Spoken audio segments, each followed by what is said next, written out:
everyone, I am Jayla. Today we will talk about absence, presence of oxygen. So sit back, relax, and learn something from me.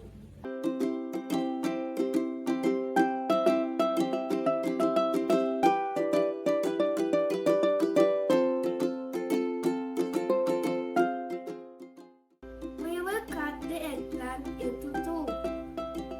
Make sure you will use the knife carefully.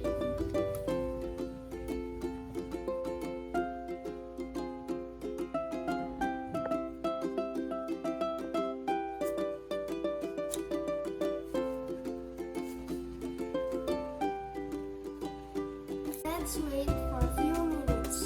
Look, what happened to the eggplant? It turned brown.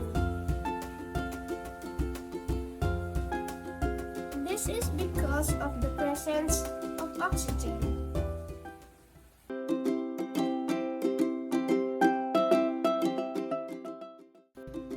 Here's the candle and here's the glass. We will light it up.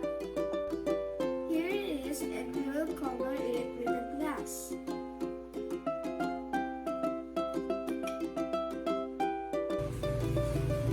As you can see, the light went